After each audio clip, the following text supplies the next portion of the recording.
Oh, Jack Del Rio arrested early Friday for DWI. This will never coach here.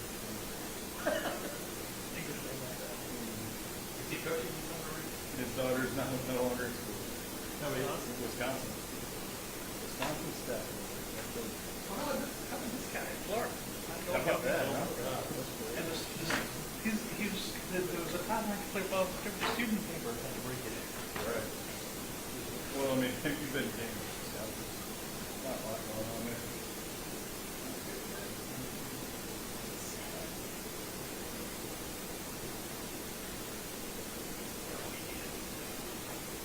And the name of the paper is the Alligator? The Alligator. It's going to be Independent. Is that the president? The name here is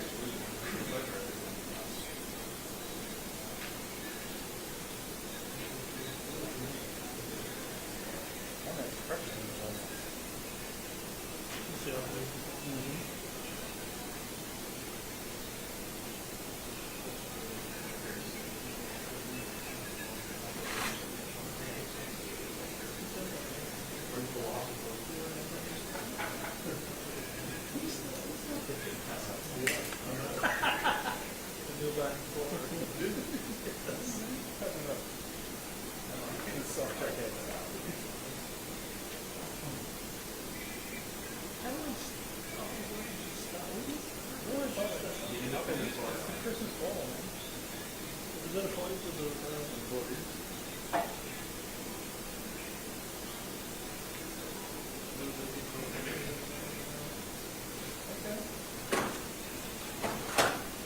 Afternoon. Hi.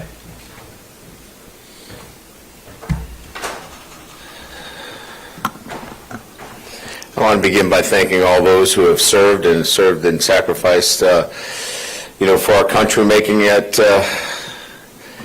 such so that we can enjoy living in the greatest country in the world. So thank you to all of those veterans out there and honoring them today on Veterans Day.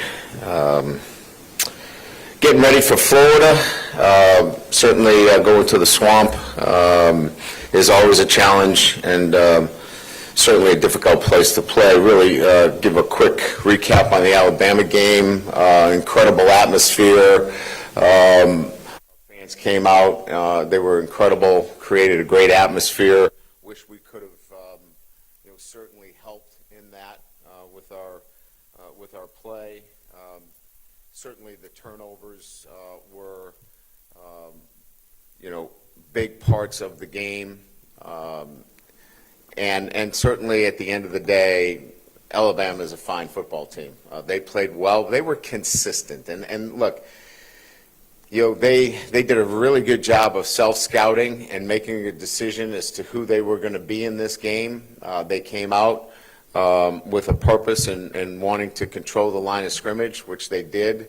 Ran the football effectively, obviously, and were consistent in what they did.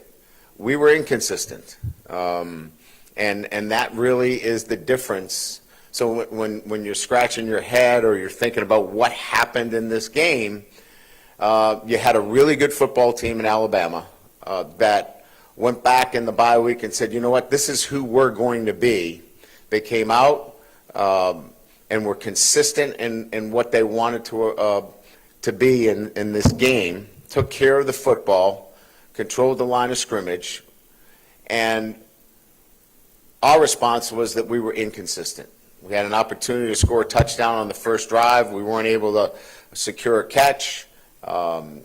We turned the football over. We had chances to get off the field on third down. At times we weren't in the right alignments. So Our guys were up for the fight. They were competitive. They played hard, but that's not good enough if you're not consistent. And as coaches, we've got to help our guys become more consistent. And then our players have to execute more consistently on a day-to-day basis, and on a play-to-play basis. So if you're wondering what happened, you had a really good football team that played consistent, and then you had another team that had the will and desire but did not play consistently, marked by the examples that I just gave you. So that's the recap. Going back to the Florida game, certainly an opportunity for us to get on the winning ways with our football team. Look, this is the same exact place we were last year, right? Coming off of a loss, and so I'm going to get asked the question, what do you have to play for, all of these things. You could ask Ole Miss that when they went and beat Georgia, right? There's nothing to play for. Now they've put themselves with 2 losses, and what they feel is in the mix. We're in the same position. We've got 2 losses. Let's see where it ends up at the end of the year. What's more important is that we have to play more consistent offense, defense, and special teams. That's what's most important, not the playoffs, not anything else. Consistency in the way we play in and play out is the most important thing. Against the Florida team that, certainly, has shown their ability to play consistent. They had a great game against Kentucky. They've played physical football. They're getting some players back from the injury list, and again, as I mentioned, playing on the road in the SEC is no easy feat. So again, this is about us. This is about us and our consistency and going on the road, and certainly looking forward to playing a consistent brand of football. So with that, we'll open up to questions. Yeah, Coach, right here. It looks like DJ Lagway, Florida's quarterback's going to try to give it a go this week in practice. Just what do you, go about preparing for the potential of seeing 2 guys in this game? Yeah, you have to prepare for both, right? I mean, it's certainly a quarterback that has a talent that we've seen on film in terms of what he does. We haven't had a lot of games, but we know of him. He can throw the football. He throws a great ball. He's athletic. And certainly we'll prepare for both quarterbacks. Hey, Coach, after the game, you said your team fought to the end. The effort is there. The last 2 games, are any concerns about physicality, toughness, those kind of things? No, look, at the end of the day, the guys are who they are, right? When we're in there fighting as hard as we can, it's hard to overcome a lot of mistakes that are being made. But we have to help them also. We got to put them in position to succeed as well. So part of this, as I said after the game, is as coaches, we have to do a great job of putting them in a position that they can succeed, because these are our guys. And then, they've got to be cleaner in the execution. So it's both working together. Our coaches have got to be able to do a great job of being more consistent and getting them in the best position to succeed. And then they have to be more consistent in their execution on a play-to-play basis. So, it's looking at it from both lenses. Hey, Coach, how would you evaluate Joe Sloan's season so far up to this point? I don't evaluate coordinators during the season. I think everybody, gets a chance to, second guess a play call here or there. That's the nature of the business, right? What we want to be is more consistent in the running game. And I think I've made that clear. And we've got to, clearly do that. And Joe understands that. And so the focus has been, and it was going into this game, to create more opportunities in the run game. I thought we did that. We need to do more of it. I thought we created more misdirection within the offense. We need to do more of it. So sequencing the run game with the passing game is absolutely crucial. So we can take some of the pressure, as I've mentioned in other press conferences, off of Nussmeier. So we don't throw it 50 times. We need more balance within the offense. If you are who you are over the course of these next 3 games, how much of it is correctable? I'm sorry, I didn't hear the first If part. you said you are who you are, right? The roster's not going to change. Can't really do it. So how much of it is fixable over the next 3 games? Is it alignment assignment issues, or is it something that's going to take an off season to maybe, make some roster changes, coaching staff changes, those kinds of things?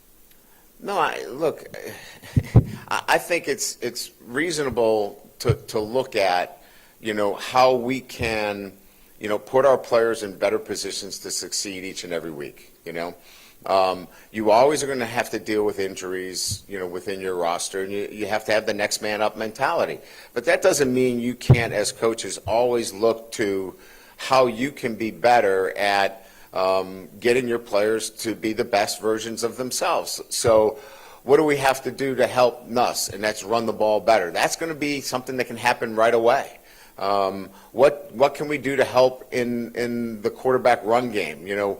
Can we play more multiple coverage looks? Can we be in different fronts? I know if you watch, we played some 5-down defensive fronts, to help in those situations. So I think there's always the opportunity to grow and get better in the season. And as I said, there's a lot for this football team to look forward to. We've got, the opportunity to, again, finish the season strong and look towards a minimum of a 10-win season again. And that's important to this program, a standard that has been set that we want to continue to work towards that goal. Coach, do you expect Garrett Dellinger to practice this week, and what did you see from Paul Mabenga playing in his place against Alabama? I thought Paul did some good things. He moves his feet very well. His insertion into the lineup for a first-time starter, we were pleased with what he did, and I think he's only going to improve from that experience.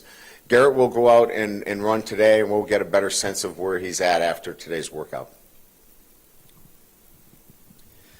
Brian, obviously the sport's biggest spotlight was on you guys on Saturday night. ESPN's College Game Day was here, all the bells and whistles.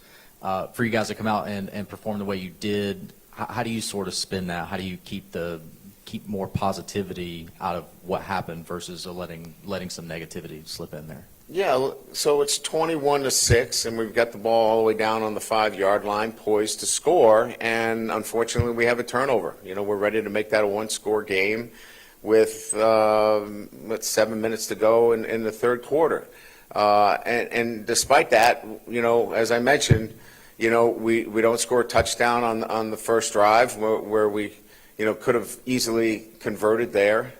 We turned the football over. We made a multitude of mistakes, and we're still in a position to make that a one-score game. So we know what we need to do. There's no, what happened. We know exactly what happened. As coaches, we got to put our players in a better position through whether it's scheme or through the ability to move guys in a position that makes them more successful. And then we have to execute at a higher level. And that is an attention to detail on the fine details of the game itself. And if we do that, that has been a ticket for success for us. And when we haven't, i.e. 6 turnovers as, one example of a reason why we've lost 2 games, the last 2 games. And that's just one reason why we haven't won the last 2 games. Brian, I'm sure you can appreciate how fans are and how reactionary they can be. And you can probably understand as people's faith is shaken a little bit in the program and where things are going. Is your faith still where that you've done this for a long time and you know what it takes to win? Are you as confident as you were at the start of the season, earlier this season when you guys won 6 straight, that you know where you need to go, just might take some more time to get there? So did we not win 14 consecutive games at night? I think we won 14 consecutive, and we lost our first game. I would say that from that perspective, the odds are that I'm feeling pretty confident that we know what we're doing. Am I happy about what would happen? No. And our players? No. Nobody is. Especially, when you have an opportunity, as I just mentioned, to get that game into a one-score game and have a chance to come back and win the game. Nobody's happy about that. But when it comes to an overall look at the program, we're, over the last year, we're 10-3. We won 10 out of our last 13 games. So I'm not in a position to worry about what people are saying about the overall health of the program. We have one of the top recruiting classes in the country. Those things are only going to continue to get better, and a championship program is what we're going to have here. There's going to be some stumbles along the way, but we're going to get back up and we're going to keep building our program towards where it needs to be, and that's a championship program. Two, if I can. Was there an issue with Caden Durham in the second half? He was pretty effective in the first half, and I don't remember seeing as much of him in the second half. No, he played in the second half as well. He was in there some high leverage situations, especially in third down. We were getting a lot more pressure. Josh is a little bit more seasoned in some of the pressure situations that we get. We were getting some 7-up and some active pressure situations, and Josh is a little bit more experienced in some blitz pickup situations, so it might have been that.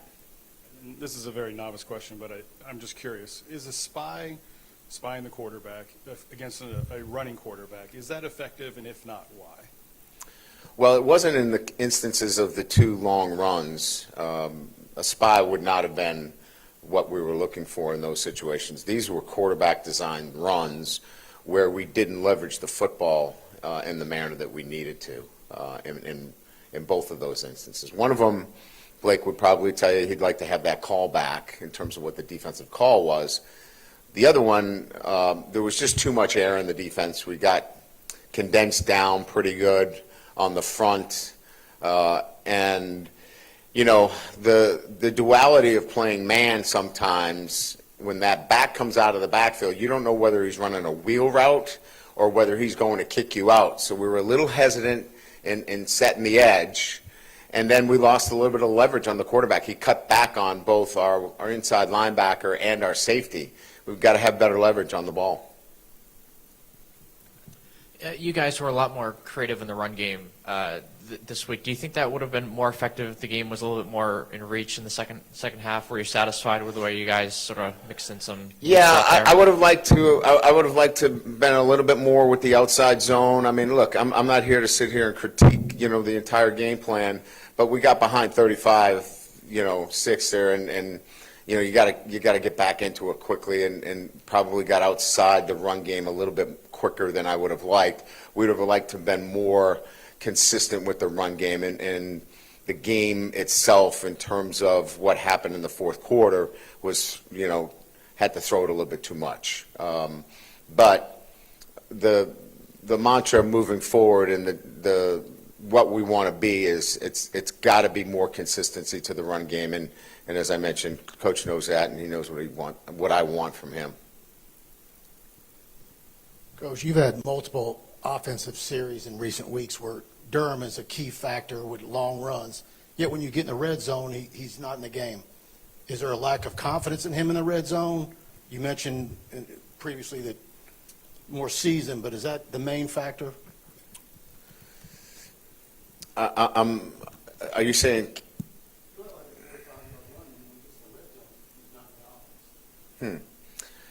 Yeah, again, I'd have to know what plays we're talking about, and specifically, you're giving me an example of maybe when he wasn't in the game, but there's no preconceived notion that we've got to take him out of the game when we get into the red or blue zone in those kinds of situations. Frank is moving those backs in and out of the game based upon, what the particular plays are. But no, there's no kind of thought process that, hey, we're in the blue zone now, let's get him out of the game. If we have, if we have anything, it's we believe in his ability in that area to score touchdowns. Coach, after last year's LSU-Alabama game, maybe it's easy to say, stop Milroe from running. But with a week to prepare and everything, are you surprised it happened again and to the extent it happened? Well, I think I just went over some of the things that, we knew what was coming, and we had the people in position. We got to go make some plays too, right? I mean, but I will, I want everybody to know that, players make plays, right? But coaches can also help and assist, giving those players an opportunity to be more aggressive too. Like, for example, as I said, the back's coming out of the backfield, right? Is he running a wheel route, or is he coming to block me and kick me out? Well, if I'm in man-to-man coverage, maybe I'm a little hesitant because I think it's a wheel route. But if I'm in cover two, maybe I can be much more aggressive in meeting that back in the backfield. So as coaches, we've got to mix some things up as well. As I talked to Blake about it, he understands that as well. So, look, we're going to take full responsibility and accountability for what we need to do as coaches in terms of helping our players be in a better position, and then our players got to take responsibility for when we put you in position, you got to make the plays. And so it's a little bit of both in terms of stopping the quarterback. We knew what we needed to do relative to what Alabama did against us. On the 72-yard rush from Milroe that essentially closed out the game, was that more of were you guys sending the safeties on a blitz there, or was that a leveraging issue on that play? I think you could probably read into my comments earlier that I think if we had to do it all over again, we would want a different call in that situation. Yeah. What has Florida done well? You see the rigors of this conference and how roller coaster can be. What have they done well to kind of weather the storm and get to this point? Well, I think, first of all, they've weathered an incredible storm of injuries. A lot of injuries on the back end of their defense. They've stuck together, and I think in large degree, Coach Napier's kept his football team fighting every week with a lot of injuries. They've lost two quarterbacks, playing with a third or a fourth quarterback. Back end of their defense has been decimated, and they keep playing hard. So we're going to get that same team at home against LSU. So you know what that's going to be. They're going to play their tails off and be the best version of themselves. So I think that's what they're doing well. They're staying together as a team. They're playing hard. And we're going to have to match that kind of intensity from the very first snap.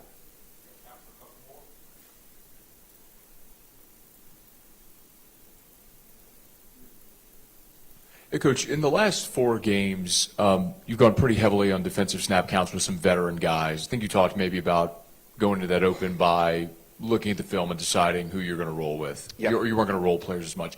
In the final 3 games, is there an opportunity to get some of those younger guys more snaps, maybe who were playing earlier? Do you look at any of that rotation?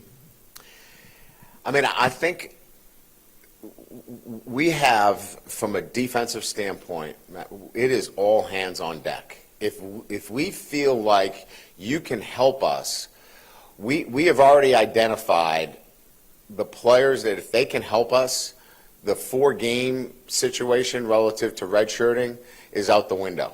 So if we feel like there's a player that can come in and help our defense, we've already talked to the young man. We've already got clearance. We've already said, can we play you? And they've said, yes, I'm not worried about my red shirt. So anybody that plays from now on out, it's that they've got games remaining not to hit that 4-game threshold, or they've given us clearance to do that, we're going to play them. So this isn't like, hey, let's try to redshirt somebody for next year. This is all hands on deck. Anybody that can contribute or help this football team, we're going to put them on the field. Shelton Sampson's someone who has played a decent amount of snaps, but I still don't think he has a catch on the year. What does he sort of bring to the offense that is maybe a different look for defenses, or what does he bring to the table, essentially? Well, I mean, he's got size. I mean, look, I mean, he's trying to fight into a lineup that,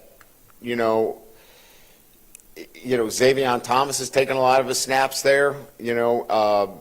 Chris is trying to get some of those snaps. Chris Hilton's trying to get some of the same snaps. So you have a lot of depth there, right? And so this is much more about a competitive situation more than what he's not doing. It's much more is that there's other players there that are stealing those snaps, and he's got to go take them from them. Good, thank you.